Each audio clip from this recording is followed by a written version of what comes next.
What's a sheep say? A baby's mind is full of wonder, and before you know it, they're off and running to learn more. If parents aren't careful, their child could end up learning a lesson the hard way. Well, we tell parents when they're buying new products for the baby and preparing the nursery that they also need to prepare the rest of their house. And the best way to do that is to look at your house from 4 foot and down and crawl around it like a baby would do and see what you can get yourself into.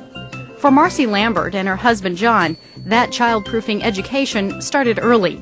We asked Marcy to show us around to see how they make their home a safe haven for 3-year-old Margaret and 14-month-old Audrey. When we first moved here, I was pregnant with my first child, so we knew we needed to do a lot of baby proofing right off the bat. And so here in the den, one of the first things we did was add some foam padding along here. There's a brick hearth that runs the length of the room. We knew that was a hazard, so that's all covered up.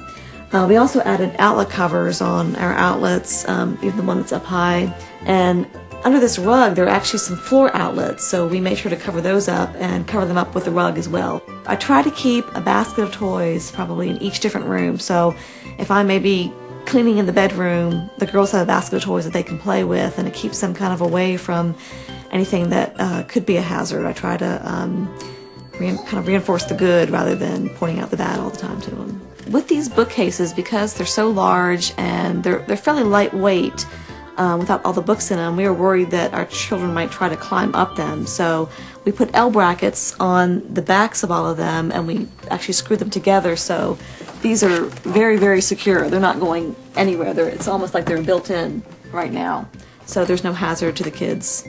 Here in the kitchen, one of the first things that we did was add in these child-proof locks on our cabinets. You still have to be careful with the kids around them because some kids can get into them, but these have worked well for us. And again, I try to use distraction. One of the things that we have here is a cabinet that they are free to get in, and I've put wooden spoons and bowls and all sorts of things for them to play with. So this really keeps them occupied and away from all the other stuff that they could get into trouble with.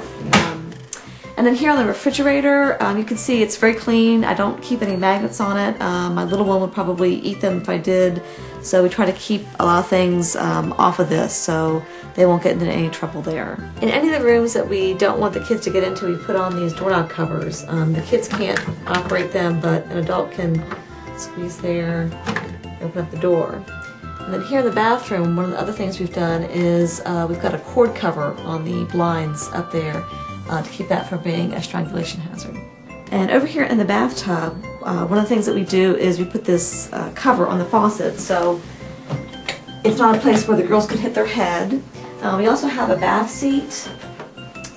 These are great for sitting up a younger baby, but it is important to never ever leave a child in the bathtub. Even though we use this, we have never left our child in the bathtub at all. And one of the last things we've done is we have our hot water heater turned down to 120 degrees, so there's no danger of scalding when we're getting them ready for the bath. And most important, keep all medicine away from those little hands. We do as much as we can in the house. We can't baby-proof the house 100%. There's lots of things you can buy, but they still can't keep your child safe. You have to keep your child safe. You're the one that has to be with them. For Smart Medicine, I'm Lorraine Cachola.